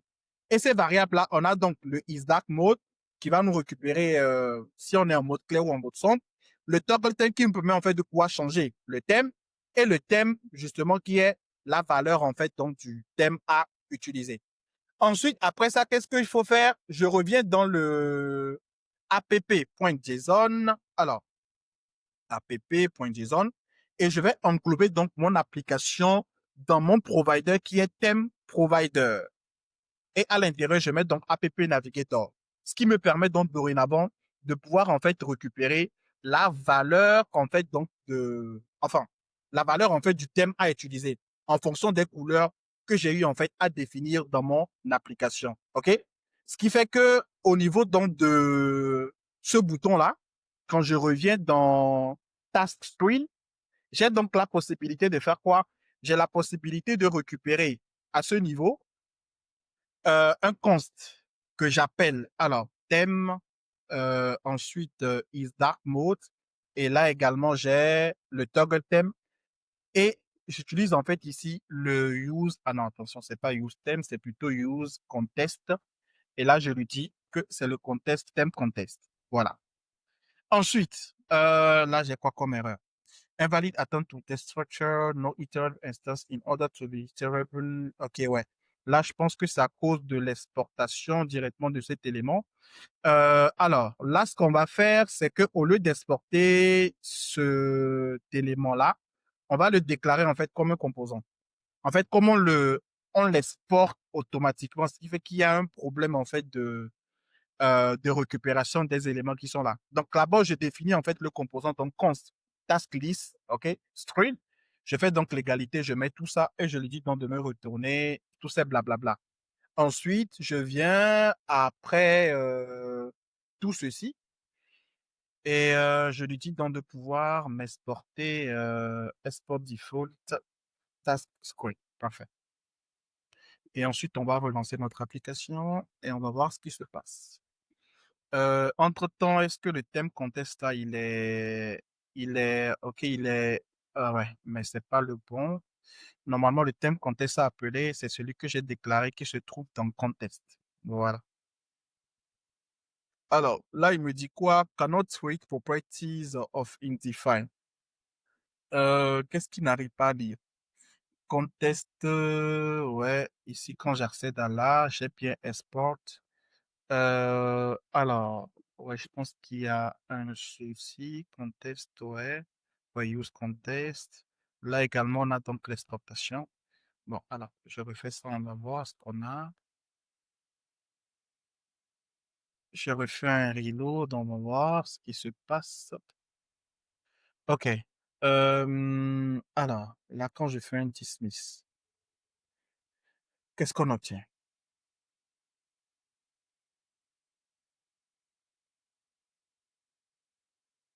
J'espère avoir les bons exports. Use contest, OK, ouais, le use contest, il est bon. Le thème contest, il pointe vers effectivement mon contest. Mais par contre, il me dit quoi? Cannot read properties of indefine, stack. OK, ouais, je pense que là, effectivement, ouais, mais non, là, j'ai pas besoin de cet élément-là. Non, j'ai pas besoin de ça à ce niveau. Euh, ok, on fait un reload encore. Alors, là, je vais débugger. On va voir concrètement où est-ce que l'erreur nous pointe. Est-ce que c'est le composant qui n'est pas bon? C'est très bien, on va apprendre à voir comment on débug réellement une grosse erreur, c'est bien. Alors, là, oui, mais attends. Ouais, là, certainement. Si le composant si export default, ok.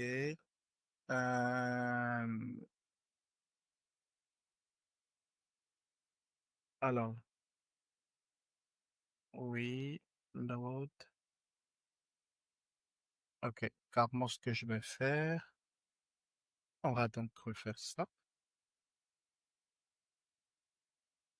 Reload.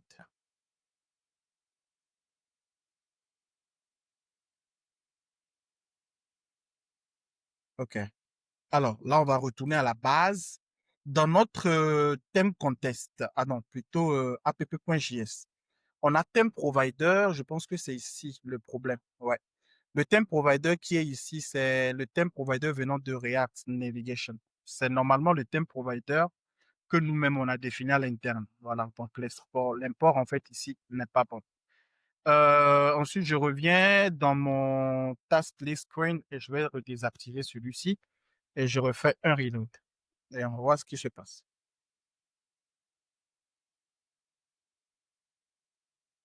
Ta, ta, ta, ta, ta, ta, ta. Toujours pas. Attends. Theme provider, ok, navigation. Dans le theme provider, est-ce que tous les imports à ce niveau aussi sont bons? Theme contest, ok, theme contest, provider.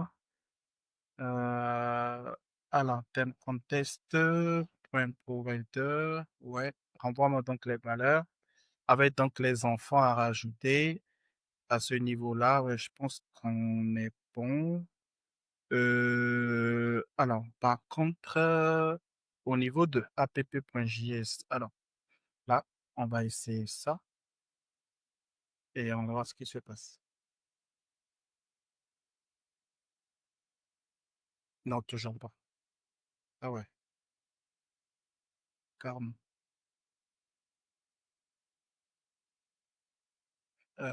Cannot read property of identify. Qu'est-ce qu'il n'arrive pas à dire en fait?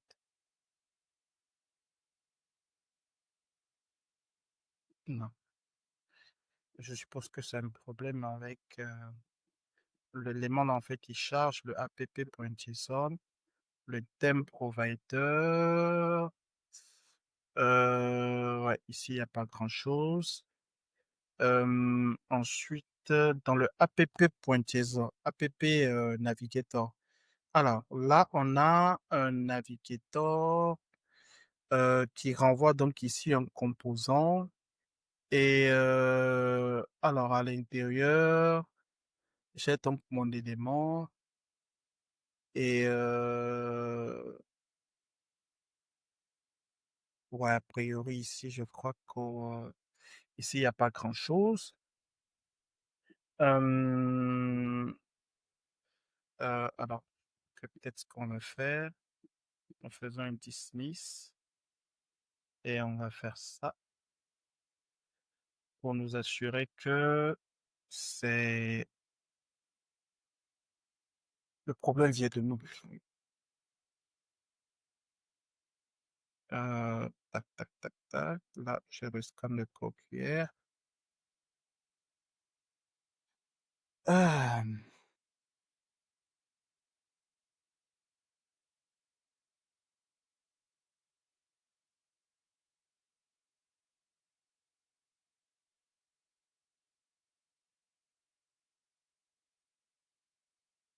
ok, là, je le laisse sur le build et on voit si l'erreur provient de nous. Ah ouais, là encore. Donc, ok, ouais, je pense que je vais faire pour réellement débugger, on va reprendre tout ceci. Ensuite, en task, ouais, je pense que j'avais pas besoin de, j'avais pas mis ça. Donc, on va redébugger depuis la base pour s'assurer du problème, donc de la source en fait du problème. Ok, parfait. Donc, Donc, dans un premier temps, parfois débugger, ça veut dire aussi revenir en arrière.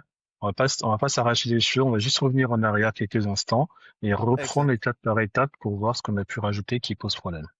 exact. Donc là, ce que je remarque déjà, c'est que quand tout ceci en fait est en commentaire, tout se passe bien. Mais par contre, lorsque je le décommente, là, l'erreur en fait arrive. Donc le problème se trouve à ce niveau. Alors, donc là, regardons ce qu'on a fait donc de mal à ce niveau-là. Euh, alors, donc ici, je suis dans un use contest, donc un use memo qui est utilisé donc à ce niveau-là. Ensuite, le create, attends, ah oui, je me sens si c'est sur le problème.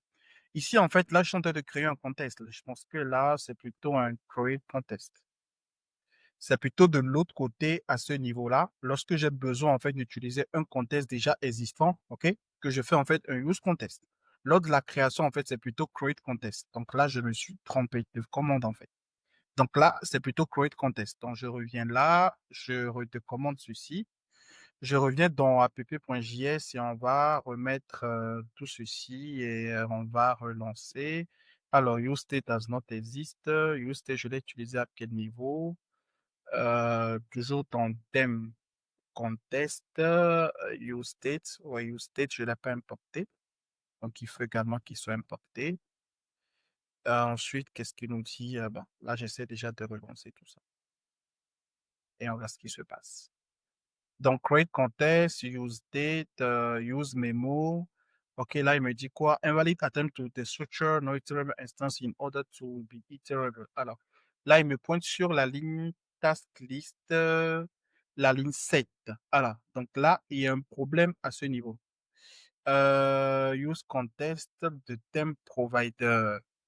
Donc là, il me dit que les éléments non array object must have tous ces éléments-là lors de l'appel. Alors, normalement, je récupère les informations depuis, attention, je suis parti ailleurs, depuis ce thème contest-là. Donc, les valeurs, en fait, qui doivent retourner pour les récupérer. Ah oui, là, j'ai utilisé plutôt des crochets, c'est plutôt dans des accolades. Donc, les valeurs, en fait, qui sont dans thème contest, qui sont envoyées, donc à savoir is dark mode, toggle thème, etc., pour les récupérer, en fait, dans les autres composants, OK, j'utilise, en fait, plutôt les accolades au lieu des crochets. Donc, c'était ça le problème. Donc, pour récapituler, notre problème à la base, OK, c'était donc ce create contest-là. Il fallait plutôt utiliser un create contest au lieu de use contest. Donc, bon, vous êtes avec moi quand j'ai débugué tout à l'heure. Donc, en commentant tout, il n'y avait pas de problème. Et quand j'ai arrêté commande, ça me permet justement de pouvoir localiser l'erreur. Alors, donc, juste après, qu'est-ce qu'on va faire? On va donc dans task list, puisqu'on a justement donc le thème là dorénavant, on va donc lui dire que, bah écoute, ta couleur en fait au niveau du background color, ça va être en fait le primary en fait à utiliser. OK? Donc je fais ici thème.primary. Alors, le thème en fait ici n'est pas pris en compte naturellement parce que j'ai quoi? Parce que je n'ai pas le thème qui est passé en paramètre. Donc là, je vais lui dire, bah écoute, il faut que tu me passes en fait ce thème en paramètre pour la création. Ensuite. Mais par contre, ce thème-là, il n'est pas directement envoyé. Yes. Donc, il va falloir que je définisse une fonction, enfin une variable ici qu'on va appeler const getStyle. OK? GetStyle. Et non, plutôt constyle égale getStyle thème. Et à ce niveau-là, on va donc ici plutôt donc utiliser un getStyle. Alors lui, il va donc se mettre là et il va donc me permettre de pouvoir appliquer donc le thème. Donc par rapport en fait au thème que je récupère là, donc par rapport en fait aux couleurs, dans un premier temps en fait je récupère en fait les thèmes dans style, ok. Et au niveau donc de l'utilisation, je n'ai juste en fait qu'à reprendre en fait la même fonction getStyle avec donc le thème qui est envoyé. Et lors de la création, ce thème-là en fait est disponible avec toutes les couleurs. Donc par rapport donc aux couleurs de fond, donc c'est bien la couleur primaire. Et pour le blanc ici, je mets donc ici thème point. Alors je pense qu'on avait test. Attends, je me rappelle plus. Test, yes, on avait test, c'est ça. Donc thème.test. Parfait. Ensuite, par rapport donc aux couleurs de fond donc de la page, à la couleur de fond de la page, on a donc ici thème.background, si je ne me trompe pas. Yes, background. Donc je le copie et je le mets là. Voilà. Donc ce qui fait que la couleur également change. Maintenant, tout ce qu'on a à faire, c'est d'implémenter en fait le système de changement de thème et le reste en fait va se faire. Ça, on va le mettre donc pour la fin. Alors, donc par rapport à là, je pense que le bouton, il est en plus, enfin, c'est plus, non. Là, par rapport donc à celui-là, on va le ramener en blanc. Parce que là, quand je prends un primary point test, en fait, il le met en noir. Or, le bouton, en fait, doit être en blanc. Alors, essayons donc d'implémenter cette page-là. Ajouter. Sur cette page, qu'est-ce qu'il me faut? Il me faut donc, alors, c'est où déjà? Voilà. Donc, il me faut ce champ avec le placeholder à l'intérieur et le bouton. Donc, je viens là et à l'intérieur, à ce niveau-là, on va donc déjà commencer par définir en fait notre classe de base, donc le container. Et comme je vous l'ai dit, c'est la même chose. Là, puisqu'on part en fait toujours sur une affichage en fait en colonne, donc je mets en fait ici un flex 1 et je vais également donc mettre ici le background. Alors, background color, je vais utiliser en fait la couleur provenant donc du thème. Donc, je reprends la même chose que j'ai faite à ce niveau. Donc, dans un premier temps, je réutilise en fait ce const-là. Alors, non, je vais plutôt faire ça pour éviter de faire des conneries. Donc, const, j'enlève tout ceci. Ensuite, je mets donc l'égalité et je lui dis donc de me retourner tout ceci. Voilà. Ensuite, à l'intérieur, je vais donc lui dire de me récupérer donc le thème courant avec tout ce qu'il y a et également donc ici les styles. Voilà. Et ce qui fait que donc à ce niveau, je lui dis donc de me récupérer le thème et donc de faire ceci. Alors, juste après, j'ai donc la possibilité de faire theme.background. OK. Là, il me dit quoi? Component prop, it must valid. C'est quoi le souci? Get style. Alors, qu'est-ce que j'ai manqué ici? Ouais, ici, c'est plutôt get style qui doit être là. Et qu'est-ce qu'il y a encore? Qu'est-ce qu'il y a encore? Qu'est-ce qu'il y a encore? Ouais, il me faut importer ce use contest qui n'est pas là et ce thème contest également qui n'est pas encore là. Alors, juste après, qu'est-ce qu'il faut encore? Il me faut donc exporter le composant. Donc, export default à task screen. Voilà. Donc, je retiens ma page. Parfait. Donc, à l'intérieur de views, enfin, déjà ici, je vais donc appliquer le style. Donc, style, alors, style.container. Et à l'intérieur, je vais donc avoir, dans un premier temps, un test input. Donc, par rapport, en fait, au champ, vous avez un composant qui s'appelle test input qui vous permet donc de pouvoir ajouter donc un champ. OK? Ensuite, par rapport donc au bouton, vous avez également un composant qui s'appelle button qui vous permet de pouvoir donc rajouter un bouton. Alors, pour commencer, par rapport donc au bouton, il vous faut donc ici un title qui vous permet de pouvoir ajouter donc le label donc, du bouton. Donc là, à l'intérieur, je mets ajouter.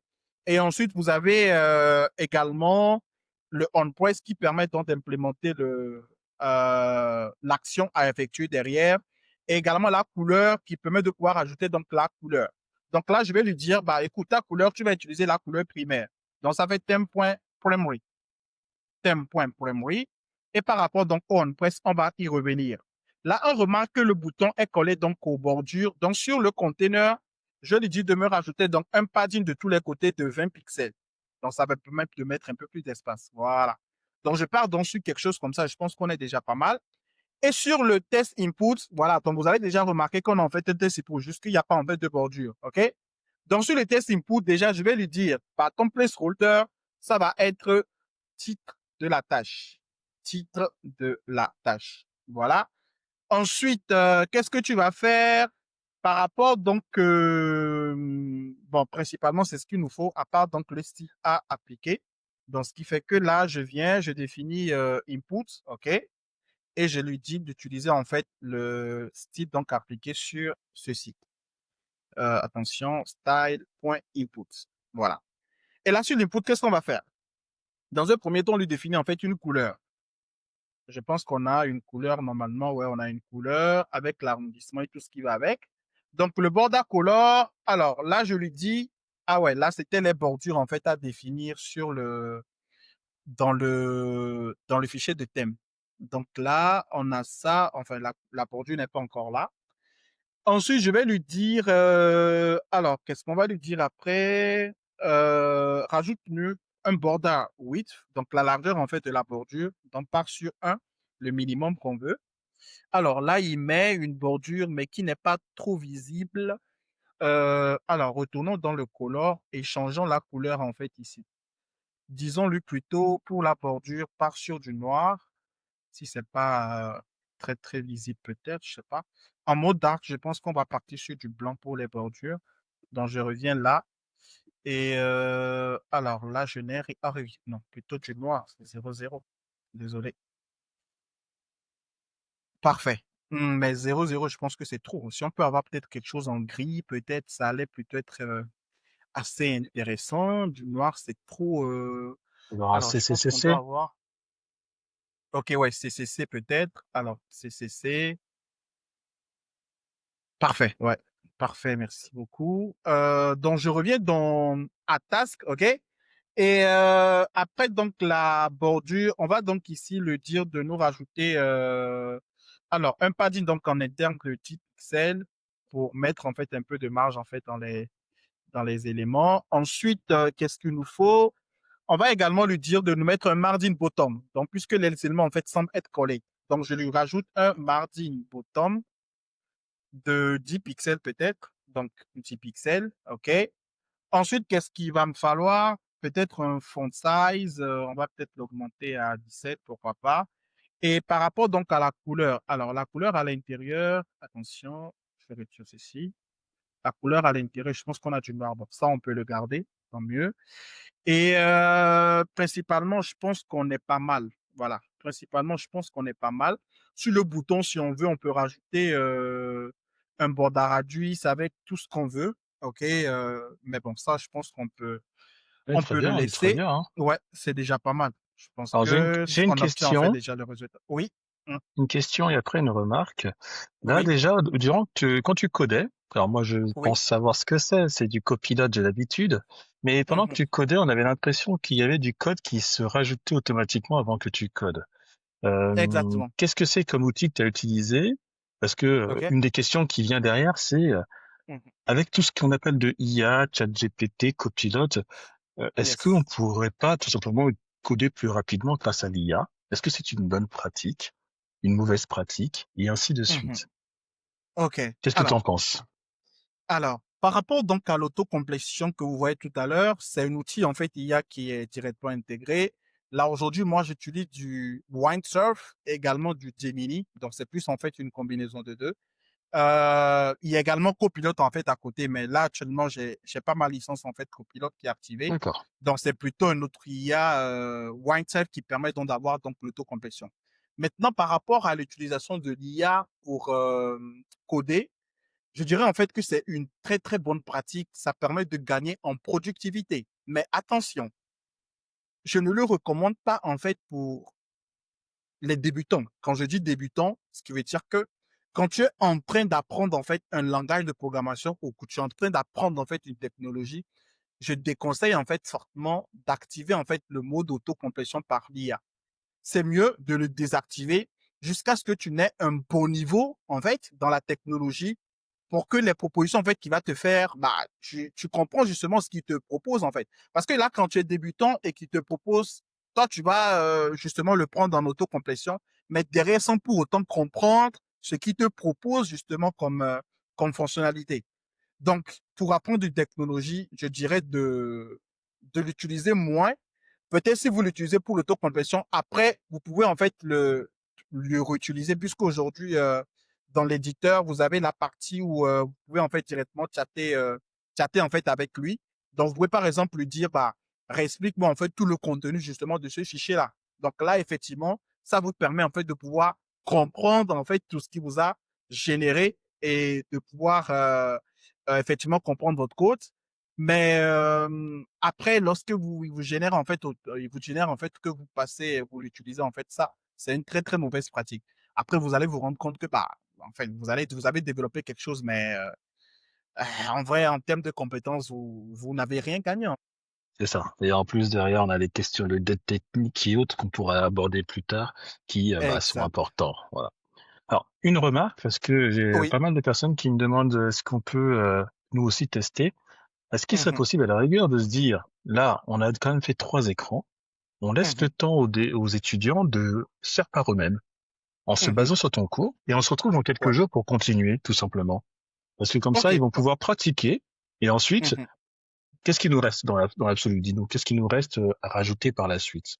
Alors, dans l'absolu, ce qui nous reste, c'est d'implémenter la fonction permettant de sauvegarder la valeur en fait qu'on va renseigner dans ce champ et ensuite récupérer justement la liste en fait de ces éléments sauvegardés là sur cette page. Voilà ce qui nous reste concrètement. Parfait, ok. Donc on va devoir gérer l'enregistrement, et après aussi il y a une modification, si mes souvenirs sont bons, c'était ça, les... Exactement, les Ok, modifications très sur les bien. tâches. Voilà, les Parfait. modifications, la suppression et l'action de marquer la tâche comme complétée. Parfait. Bah, donc, ce que je propose à la rigueur pour les étudiants, c'est que voilà, Mhm, tout simplement, vous testez tout ça, vous le refaites. mhm, Alors, certes, aidez-vous de Omar, il a très bien expliqué chaque étape, vous avez même pu voir quand il faisait des erreurs, donc des erreurs que vous aurez forcément. Donc, vous allez pouvoir voir comment débugger, et à la rigueur, dès que c'est bon, on pourra reprendre dans quelques jours pour la suite, tout simplement. Et là, comme vous le mhm. voyez, hein, en même pas aller. 1h15, 1h45, allez, ouais, 1h45 plutôt, excusez-moi, j'arrive pas à lire. On a déjà une bonne structure d'application qui est faite. Vous voyez? Ça veut donc dire que, avec le même temps, on aura une application complète. Très bien. Et une question, c'est, tous ces composants, la view, text input, button, on les retrouve Ouais. aisément sur la documentation? Bien sûr, vous les retrouvez aisément sur la documentation. Très aisément. Alors, là, je prends UI. Alors, non, je vais plutôt passer par là. Alors, Start Developing. Et là, enfin, déjà, le projet, en fait, de base dont j'ai parlé là, en fait, il va tout expliquer. Maintenant, vous avez, par rapport, donc, ici, au développement, navigation. Donc là, vous allez voir les éléments de navigation à mettre en place. Ensuite, donc, côté user interface, vous allez voir, en fait, tout ce qu'il vous faut également. Et par rapport, donc, aux widgets, en fait, vous les avez directement, en fait, sur la page. C'est vrai qu'il englobe, en fait, certains widgets qui vont, en fait, être proposés à ce niveau, mais par contre, en fait, d'autres, comme je l'ai dit, ils ne sont pas directement intégrés dans ce qui fait que vous allez utiliser des, euh, des packages en fait externes comme les Reactive Native Elements pour aller récupérer tout D'accord. type en fait de composants. Très bien, c'est clair. Parfait. Donc moi, ce que je peux conseiller, peut-être que tu conseilleras la même chose, mais avant même que vous commenciez à coder par vous-même ce que a fait déjà Omar, lisez cette documentation, tout simplement. Prenez le temps de lire la documentation, et après, réessayez de Exact. faire étape par étape ce qu'a fait Omar, tout simplement. Et ensuite, une fois que ce sera bon, une fois que ça sera fonctionnel pour vous, on embrayera sur la deuxième partie, qui est donc la sauvegarde, la modification, et peut-être un jour, pourquoi pas, on pourra même rajouter comment faire un API call avec des fonctions comme fetch et j'en passe. Moi, je suis plus Angular que React, donc peut-être que c'est pas les bons termes, mais Mhm. même type de fonction pour pouvoir faire des appels vers un back-end, par exemple. Exact. Très bien. Merci déjà à toi, Omar, et C'était un à très plaisir. bientôt. Merci beaucoup.